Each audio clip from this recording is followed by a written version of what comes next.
Hello and welcome to another video in the Deployment Masterclass. I am so excited today to have our guest, Jackie Toops, is an Army wife and a fellow writer. And I just have so much respect for her work and all that she has written and her great sense of humor about military life. So thank you for joining us today, Jackie.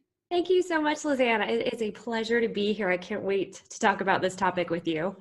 Well, I am excited too, because today we picked a very common topic that I hear about during deployment, which is some people call it the deployment curse. Some people call it deployment Murphy, because it's Murphy's law that anything that can go wrong will seem to go wrong during deployment. And I know we've both had some experience with that. So we're going to have a little bit of fun exploring why things go wrong during deployment and what we can do about it when they inevitably do. So, Jackie, do you want to start off just by telling us a little bit about some of your deployment experience, how many, how long, whether you were a mom and working and those types of situations that you faced during deployment? Sure. Yes, I've been an Army wife now for 7 years. My husband joined after we were already married and we already had one child. So I've been a mom throughout my experience as a military wife. I have two sons. They are now ages 6 and 8. And my husband has gone through 2 deployments now. He was deployed last year and this year. So we've had 2 consecutive years without my husband. Oh, so altogether, we've probably spent about 2 years apart, and 10 months of those were because of deployment to Afghanistan both times. Got it. Yeah, those back-to-back ones are definitely challenging, and it's frustrating to get into routines and to hold everything together and hold everything down. So I'm sure you've had your fair share of things going wrong and breaking during deployment. Do you have anything funny or crazy that has gone wrong while he's been away? Well, of course I do. And to answer your last question, I was working both times. So trying to work, play mom, play dad, get it all done, and then things just break. And when I was asking my husband, I was going through a list of things that have gone wrong. I kept saying, "Were you here for that?" He said, "No." So, "Well, what about this?" He said, "No, I wasn't there." And I thought, "You're never here for any of these things." They missed all the fun. I know, he couldn't believe the list I amassed of, here's everything that happened. So one of our weirder things was that our front door just broke. It got harder and harder to open. Someone would knock on the door. My kids are both pulling. I have to get up and open the door. Then it got to the point that no one could even use it. So they're outside trying to get in because they have to, take a bathroom break. And I'm telling them, run around the house. So luckily housing fixed that for us fairly quickly because they realized in case of a fire or emergency, a front door is a good thing to have. But how weird is that? That is bizarre. I think we had a front door knob fall off one of our houses. Of course, during deployment. I do not know why. It wasn't even loose or anything. It just turned off in my hand one day. Oh my gosh. So just that only happens during deployment. Another example that we had was our water heater went out, and luckily housing jumped right on it. However, it took them 3 different water heaters before they finally hit the sweet spot. So we kept thinking, we're done. And they would leave and say, if it's not hot within the next hour, let us know. And this went on for days. So, at first you think, oh, they're fixing it. It won't be too bad. So you kind of let the dishes pile up. You're kind of like, well, I got some dry shampoo and deodorant. But, come the 3rd or 4th day, you're gross. The kids are gross. My husband missed it. He was enjoying his hot showers. Well, that's the rare situation when they're showering. The scenario is more comfortable than ours, right? Yeah. How was the Afghanistan shower more comfortable than the Fort Meade, Maryland shower? I don't know. Right? And I think that's some of the frustration that comes with all these deployment challenges. It's not always so much what breaks or, how it breaks. Sometimes it's a fairly easy fix or just a minor nuisance. But I think it's the fact that it kind of upsets the routine, or it just takes days to take care of. And so it's one phone call after another, or one service visit after another, or, going out to the car repair place again and again, which is not a huge deal. It's not the end of the world, but it's just frustrating. And so how did you juggle dealing with trying to balance your job and take care of your kids and handle things breaking, did you have to ever take any time off of work or call in someone to help you out to be at home? I did call in a lot of friends to help. They became the point where they were saying, hey, if you need to wash clothes at our house or take a shower here, you can do that. At one point, we're a 2-car family, which is fortunate. I know not everyone is, but I made the mistake of letting my husband's car kind of sit for a while. So of course that went dead. And you realize, normally jump starting a car is no big deal when you've got your spouse right there. But when you have to start looking around and finding friends or finding their husbands who are more comfortable with it, or having someone follow you to the car place, it's a huge ordeal. And then you think, well, do I want my kids in tow, or do I need someone to babysit so I can knock out these phone calls, this car automotive drop off, because you don't know how long things are going to take.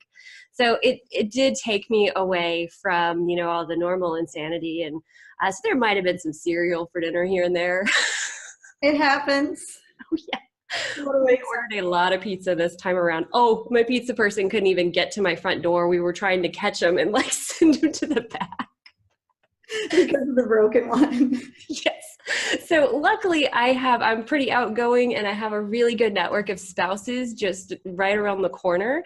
But if I didn't have them, I don't know. I mean, who do you call for those things? Right. Because even though, yes, you've got maintenance, you've got automotive, you've got home, sometimes you need that extra support to help out in the meantime till things get fixed. Yeah, for sure. And I think that's something that I've learned kind of over the course of multiple deployments and multiple bizarre things happening each time, is that you can never quite anticipate what is going to go wrong and what's going to break and who's going to get sick. But you just know that at some point it's going to happen. And so as we've gotten into more and more of our later deployments, I've started to be a little bit more proactive in planning ahead of keeping track of who are those neighbors that I would call if I, get locked out of the house or if something breaks, or who is someone that the kids could walk home from school with if, the car breaks down and I can't pick them up. And you start kind of playing through these emergency scenarios ahead of time.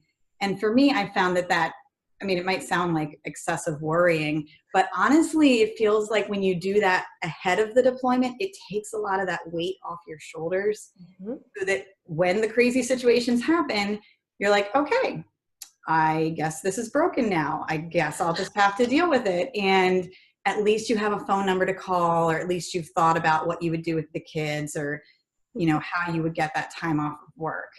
So do you do anything particular ahead of time to sort of alleviate some of those emergency situations? I do. And my mom always taught me it's better to have it and not need it than vice versa. And that right there is massive. We start with a lot of the formal paperwork. We make sure that we've got power of attorney. We make sure that my ID is not going to expire while he's overseas. We make sure that if I'm going out of town for a little bit and grandma's coming, that I go to JAG and get a temporary medical power of attorney. So just anything, we have a lot of paperwork first and foremost.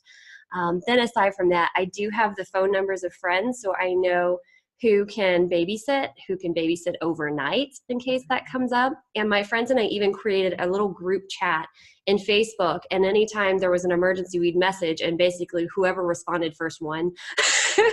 So they were there to help or disseminate information or contact the others, and that really helped. And that way I wasn't calling 5 different people. I could just kind of put out this one all call. Because to take you back to this last deployment this year, my husband left, and within 48 hours, I got this awful stomach virus out of nowhere, to the point that I didn't sleep all night. I had to crawl to the bathroom. It was horrible. And so come 7 a.m., I thought I was just going to die. And the kids were just, I don't know, they'd find me eventually. Around. Yeah, but I kept thinking, I'm going to have to get to the hospital and get IVs. And I messaged my friends in the group chat, and within 20 minutes, I had soup, tea, crackers, ginger ale, Jell-O. They just were delivering things in waves. Someone cooked for my kids, someone else took the boys for me, and I was able to just sleep. And that's all because I had that little group message kind of as like an SOS chat, and it really helped out. That is so smart, because I was in a very similar situation once and I did not have that group chat. Yeah, I think I got food poisoning the first week of his deployment. And this is when I had the 4 kids. And the youngest was still a baby, so not really like able to take care of herself or anything.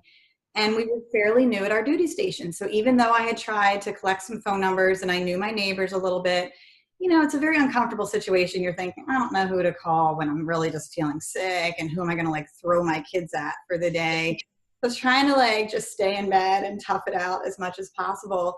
And I ended up putting up something on Facebook, but it was a little bit after the fact, and people were just, you know, overwhelming me with like, oh, what do you need me to drop off? I can come take the kids. I can do this. And I was like, why didn't I ask sooner? You know, that totally would have made the day a little bit easier. People Yes. want help, but they don't know what's going on if you don't share and if you don't set up those resources ahead of time. So I agree. And that is a huge lesson right there, is just ask for help. I mean, we're all in the same boat, and I highly recommend that if you do ask, you then pay it back or pay it forward and do it to someone else. And I've helped so many spouses, and so they were willing to help me out. And it just was a really good dynamic where the whole community was just supporting me, it felt like, because I thought I was just going to die. Food poisoning, stomach bugs, they're the worst. Yeah, it's miserable. I mean, it's bad enough when the kids are sick. I've dealt with that, but when you're the one that goes down, it's really debilitating. Do you have debilitating? Is that the word? But debilitating, yes. Mess, disastrous, all of those. I agree. And I'll tell you what, after that happened, I realized that I needed to go a step farther than just having phone numbers and paperwork. And I started planning out sick kits. So I kind of have first there's an emergency kit, which everyone should have just in case. Right. However, I have a sick kit that's got Gatorade, Jello, lollipops, like saltines, like all those things that if you're really, really sick, you probably just need in a pinch. Cans of soup that, you know, you might feel uncomfortable asking someone to run to the commissary, or, you know, that way you can quickly down some fluids and it helps. Along those lines too, this one's a little personal, but with like feminine care, always make sure you've got your supplies on hand, because the last thing you want to do is ask someone like, hey, go grab me some pads or tampons, or even worse, like you get an infection. And if you just have a kit there, you probably won't need it. But if you don't, the things that you'd have your husband go to the store at 9 p.m. at night for when he's not there, you know, it's good to have those. And if you don't need it, your neighbor might, and you might save the day. So. Very, very smart. I like that. Because, yeah, all those things like the Gatorade and saltines, I mean, you don't usually stock them in the house when everyone's feeling well, but as soon as someone is sick, that's when you want all, you know, probably about 5 different things at once that they all store pretty well. That's a brilliant idea to just keep them in a box for a rainy day, a bad day. And if you don't need them, great. But if you do, that's saving you a trip to the store. It's saving you that emergency call to your friend. I have had people when our house was like suffering from the plague that they were like dropping things on our porch, like, here, have some Pedialyte, and running away. Exactly. We've done that. And then if you have that kit and you don't need it, if somebody else does, you're already set. And so that even, you know, you can help them faster. So I think that's a great idea to keep those emergency supplies on hand. And the more that you've set some time aside and set some supplies aside before the deployment, I think the more peace of mind and the more confidence you're going to have when facing those situations. So that's actually why I have the first few pages of the deployment guide, which, just as a reminder, everyone who's in this masterclass, you already have access to this guide. It was included in your membership. So don't forget to download it and use it. But these first few pages, I think, are the most important, because these are the ones that you are filling out ahead of time and preparing for those emergency situations. So there's a whole page of emergency contacts, because like we were just talking about, if you have a number in your phone or if you have that group chat set up, it's going to make your life so much easier. But if you are stranded on the side of the road thinking, who in the world do I call? Then that's a much more frightening and stressful situation. So I know it's a lot to fill out, but I really think it is worthwhile. Jackie mentioned all of that paperwork that you have to get done, and there is a page to remind you about that, what a power of attorney is, how to fill out a family care plan, because that was a big stress to me with having 4 young kids that some of them are in elementary school or kindergarten or preschool. But I always thought, what if I was in a car accident or I got hurt in some way while they were at school? You know, the grandparents are on the other side of the country. My husband's on the other side of the world. Who in the world is going to take care of them during the first 24, 48 hours if I'm not able to? And that's, I think, a very frightening situation. So I feel like the more that you take time to prepare that paperwork and get your things into order, the more relaxed you're going to feel going into deployment. Absolutely. I couldn't agree more. And your guide is really comprehensive. I enjoyed reading it and thought, oh, I wish I'd had that on our first deployment. Because our first one was last year. And even that in itself felt like Murphy's Law because my husband has always been in non-deploying units. So I thought, well, that's awesome for me. But I always felt kind of bad for him because he felt like he, signed up for it, did the training. He was ready to get out there, but he was getting benched. So he ended up getting selected as an individual to deploy. And I thought, oh, I didn't even know that was an option. Oh, there you go. Yeah, so just the nature of it. And the first one was a little challenging, but I had a lot of support. The second one was a piece of cake. I don't want to jinx anything. But even that in itself, just being prepared that each and every deployment is going to look different. I mean, the kids will be different ages. They might be in school, they might not. It might be during summer break. It might be during the school year. So just kind of trying to think ahead, I think definitely helps manage expectations. I found that those things made a huge difference for us. Going through a deployment over summertime with all the kids home is definitely exhausting, and you need a certain amount of preparation and resources and support available to you going into that situation. But in the same way, going through a winter deployment with all the holidays and trying to decide how to handle them and family visits and such, that's a whole other barrel of worms. So you definitely need to, I think, the more that you prepare, the more that you communicate and kind of ask around for support ahead of time. That definitely helps when these crazy situations come up. Agreed. I also think too that preparation is certainly key, but then there's little choices you make every day. Like you could let your car run on empty, or you can kind of keep some gas in the tank just in case, because you don't know what's going to happen. If you learn to change a tire, that's massive. If you know how to at least check and make sure your fluids are topped off, that's great. In worst case scenario, just have the number for your car insurance and roadside assistance just in case, because again, you don't want to be stuck somewhere not knowing who to call or what to do.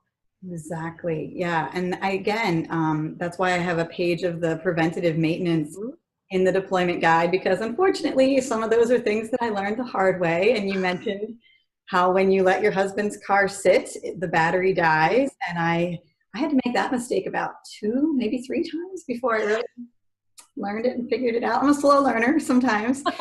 So that's, I did. I finally figured out that, you have to run a car regularly, even when it's parked, even when it's not being used, especially when it's not being used. It has to be run. My goal was to turn it on at least once a week for 10 minutes. That recharges the battery, kind of keeps things going. If you can drive it around the block a little bit, that's even better because it gets the tires rotating, which I also learned if the tires sit for too long, they will go flat, even if the vehicle is not being used. So it's just those little things that if you know ahead of time, hey, I've got to take care of the car once a week, or I've got to, lend it out to a friend to drive it around if you don't know how to drive stick, or if your kid's car keys don't fit in the car and that kind of thing.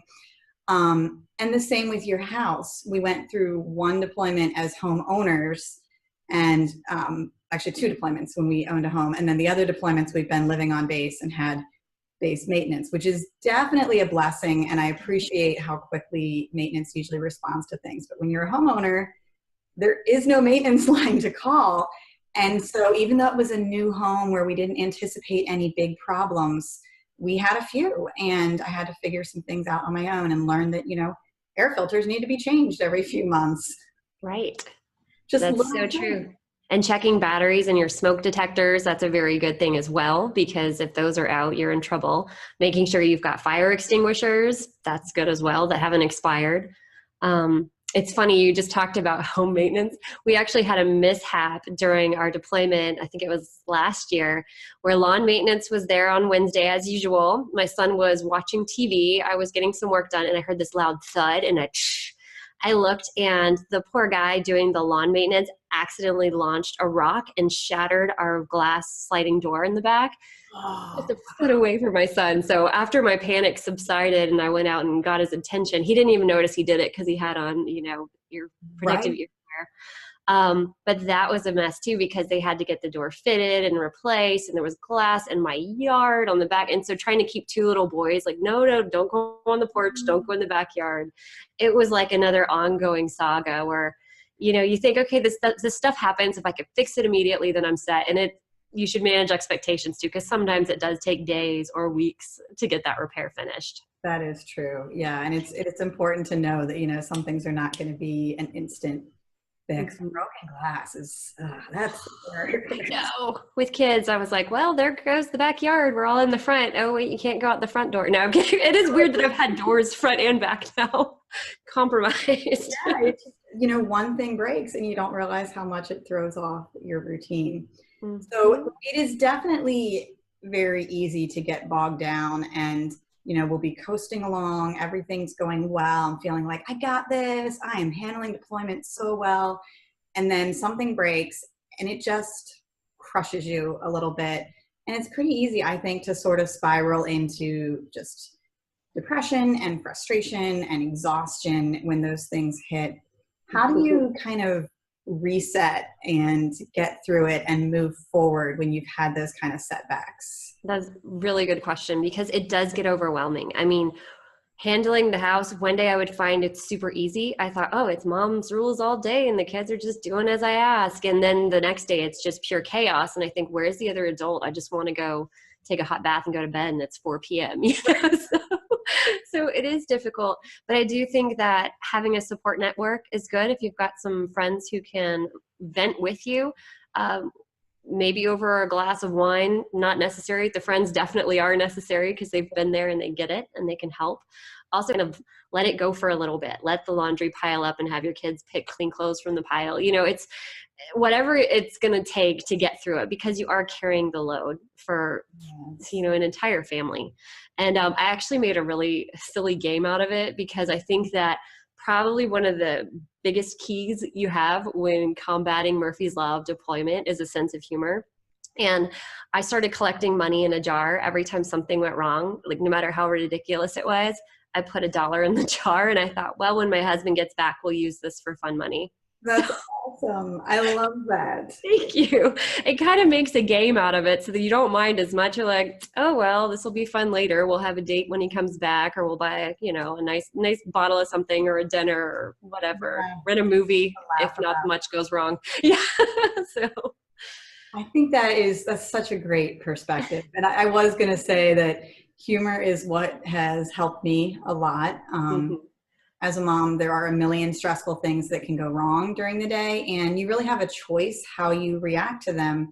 I mean, either be angry and frustrated and let it ruin your whole day, like, oh, look at this mess I have to clean up now, and this is going to mess up our whole schedule. And, you can really beat yourself up over it like that.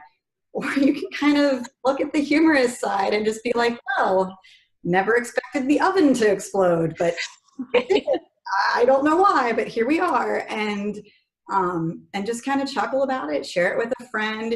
I've had days where I was venting because I was not seeing it in a humorous way. I was definitely just having a bad day and angry and grumpy, and I'd share something online and everyone else thought it was hilarious and was having a great laugh about what a wonderful story that will make. And I was kind of frustrated by that at first, because I was like, hey, I had a rough day here. I'm looking for some support. I'm not looking to be laughed at. But once I was able to kind of come around and see it from that side, I was like, you know what, that is pretty funny. All right, I'll give you that.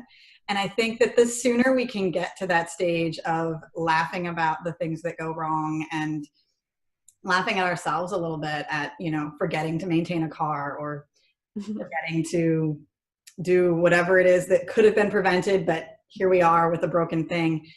If you can laugh about it, that makes you be able to move forward, I think, so much faster than dwelling in the frustration of that moment. Oh, I agree. And I will say there are some things that I outsourced that I just said, no, I'm definitely not doing this. One was a frog in our downstairs toilet. I just didn't. That was a no. Another one was my neighbor's cat put a dead mole or mouse or something right in front of my door. And so I found them and said, hey guys, this was your cat. So my friend's husband came to the rescue a couple of times because I just said this was not in my job description. So again, don't be afraid to ask for help. I think that's smart too, though, to have those limits and be like, you know what?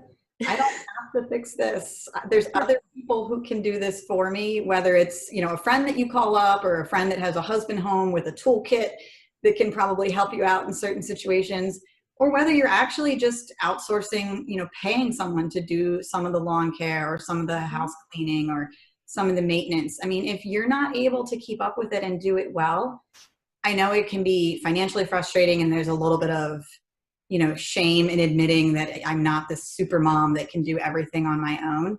But honestly, if they're going to do a better job than I am, then I'm totally okay with paying people to maintain my car or my lawn or my house, because they're going to get the job done and I really wasn't. That's so true. I had my children at home all summer, which was 3 months long. I barely got any work in edgewise, so I had to send them to half-day summer camp. I had a babysitter who would actually come to the house. She's I think 15 years old, and it worked out really well because I would just go upstairs and work while she was down here playing board games with them, entertaining them outside, where I thought they're either going to sit in front of the TV and I'm going to feel guilty about that, or I can throw a few dollars to a teenager who's working hard and my kids are going to be engaged. And I think that worked out really well. So there's definitely no shame in asking for help, finding help, paying for help. I mean, it's all worth it because you can only do so much. Exactly. And I think a lot of times when we get overwhelmed, especially like halfway through deployment, when it just feels like, I don't know if I can do another day of this. I don't know if I can handle one more thing going wrong and one more sick kid, that it's important to kind of realistically look at what are our routines, what are our patterns? Is there a certain sticking point that seems to be continually causing trouble? And is there a way that we can change that routine or outsource that or ask someone to help? Because that could make all the difference in helping you get successfully through the next few months, or really be exhausted and be dragging your whole family down with you for the next few. So agreed. I think it's an important perspective. All right, we have talked about, I'm going to summarize a little bit. Jackie had some great stories of things that have happened to her during deployment, which I appreciate you sharing. I think everyone watching can relate to one of those, whether it's broken things in the house or the car trouble or the dead animals that randomly seem to show up during deployment. Hi. These are things that happen, but the important thing that you said is that, first of all, we can take some time ahead of time to be prepared and to either get our paperwork in order or to have contacts for friends and local people that could help us out. That can make a huge difference in an emergency situation, and also take some of that stress and burden off of a situation so that you can kind of come around to the sense of humor and be able to laugh at it a little bit sooner. So all of those things are so important. And as we wrap up, do you have any final tips or wisdom or humor that you would like to share with our masterclass? Well, I think the key takeaway here is that it's not 100% preventable. Something's probably going to go wrong. And so do whatever you can ahead of time to prepare, to plan, to think through a few scenarios, and you will feel better. And like I said, it's better to have it and not need it than vice versa. But do take whatever happens to you in stride. Know that I guess you're earning your stripes. You'll have some fun shares when your spouse gets back.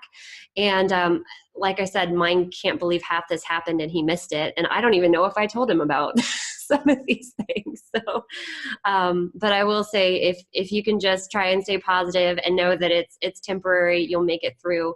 And if you have to lighten your load in other areas of your life while you're holding down the home front, definitely do that and make you a priority, because it's a very big job. Absolutely. So much wisdom. Thank you, Jackie. It's probably the most fun I've had talking about things going wrong during deployment. Good. So I appreciate you sharing your experiences with us. And I do encourage everyone to go ahead and ask us questions if you have them, and refer to that deployment guide that came with your masterclass. Like I said, even if you don't fill out all of it, those first few pages are golden, and they will really alleviate some of that stress and frustration. So take some time to go through it. Let me know if you have questions. And thanks again, Jackie, for your time and for sharing your wisdom today. Thank you so much for having me. I've enjoyed it. All right, you're welcome.